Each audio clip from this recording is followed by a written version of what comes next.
Hi there, my name is Natasha Rodrigues, and today I'm going to be talking about sustainability for our economy.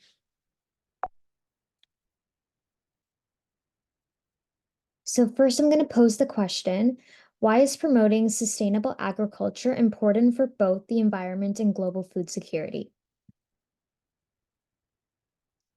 So, first, I'm going to introduce the topic, then I'm going to talk about the four sustainable management strategies, which are genetically engineered crops, crop rotation, integrated pest management, and permaculture. And then lastly, I'm going to conclude this topic.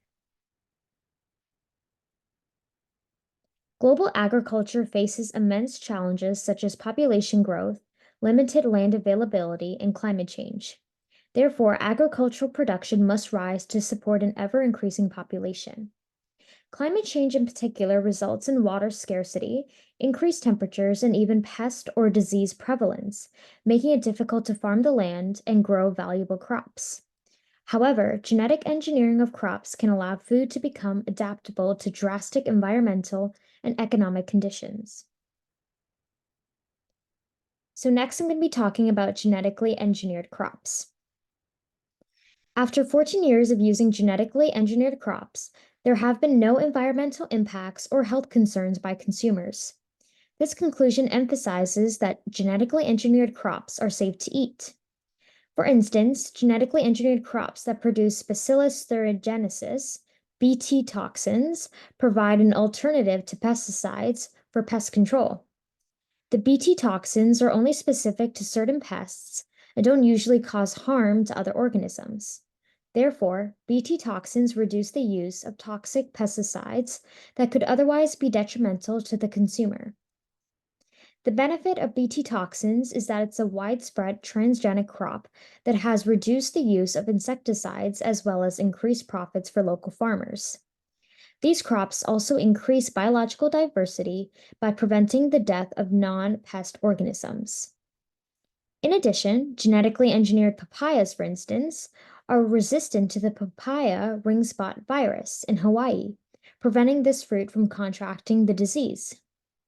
The advantage of this sustainable agriculture is that herbicide-tolerant crops or soybeans have improved the growth of crops without destroying the topsoil, protecting it from wind or rain in order to improve water quality and prevent soil erosion. Furthermore, because these crops don't go through tractor tilling, greenhouse gas emissions are reduced.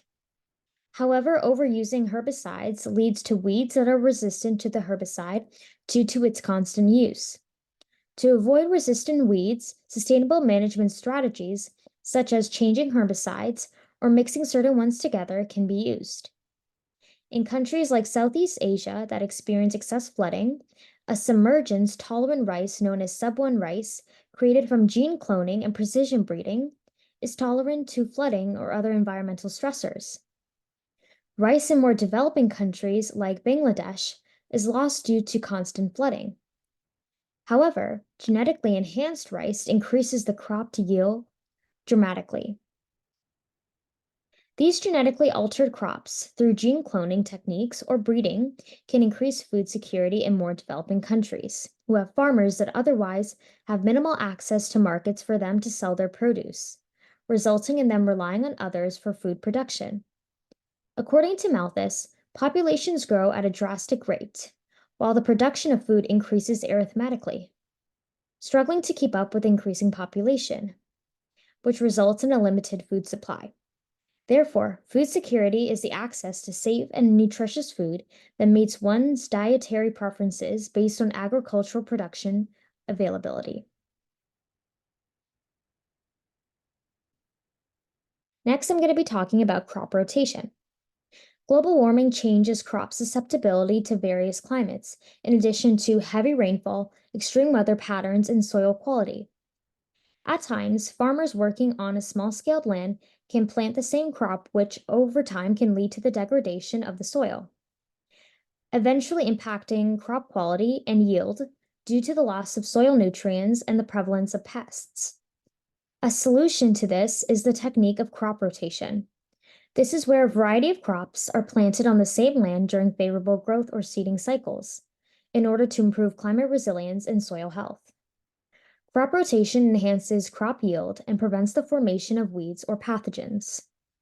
Under drought conditions, crop rotation reduces the severity of droughts on crop yield and allows crops to be resistant to the extreme weather and improve the stability of the planting system. In China, crop rotation works to increase the income of farmers, improving soil quality and preventing land degradation. Next, I'm going to be talking about integrated pest management. Pests cause such a big problem in crop production. However, pesticides alone shouldn't be the solution, as they can result in severe damage to surrounding ecosystems and to human health.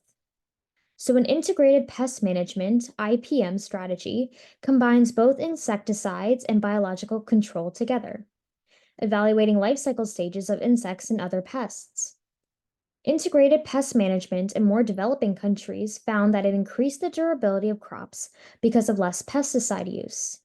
However, despite the successful outcomes, there are also some drawbacks, such as the lack of collective action within a farming community, as well as there was a shortage of experts in this particular management strategy. Lastly, there was a shortage of non-chemical practices available in developing countries that are beneficial in getting rid of pests. This indicates that IPM practices are not catered to farmers' needs, but with the right resources and having more farmers adopt this method, IPM can become globalized. IPM can still provide sustainable benefits to crops in developing countries, despite its challenges, as it induces effective crop protection and prevents less chemical consumption by humans. Next, I'm going to be discussing permaculture.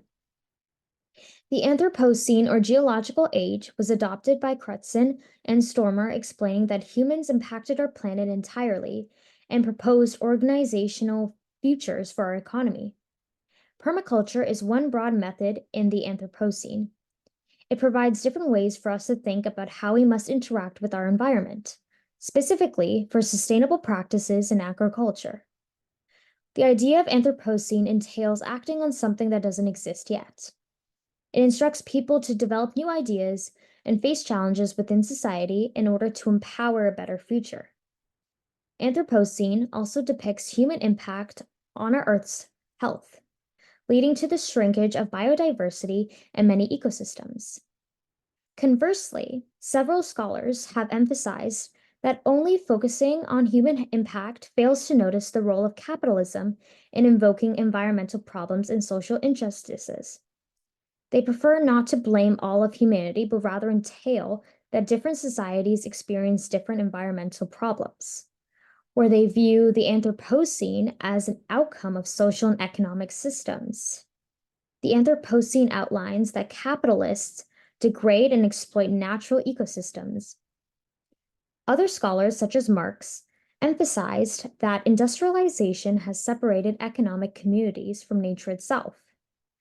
Overusing resources to make a profit and disrupting the natural balance of ecosystems, referred to as metabolic rift, which depicts that short-term profits are more favorable than long-term sustainable measures. Similarly, in the film Anthropocene, The Human Epoch, 2018, there is a depiction of environmental destruction in each continent due to human impact. This outlines that human greed and the overuse of natural resources results in the destruction of our environment, which makes it difficult to offer sustainable strategies for proper agricultural production. Over the years, there has been a decrease in food production where climate change has had a big impact on the hunger crisis. In addition, the world population continually grows by 1.1% each year, which can cause difficulties in sustaining the population's food intake. In more developing countries like Africa and China, there are limited resources and technology to sustainably increase crop yield. So parts of the world do face challenges in providing sustainable methods in agriculture. However, it is not impossible. So to answer the previously asked question, the soil and water quality will improve with creating genetically engineered crops, conducting crop rotations, providing integrated pest management strategies, and directing permaculture to grow crops that are able to increase the world's food supply in order to sustain a growing population. These are my references. Thank you.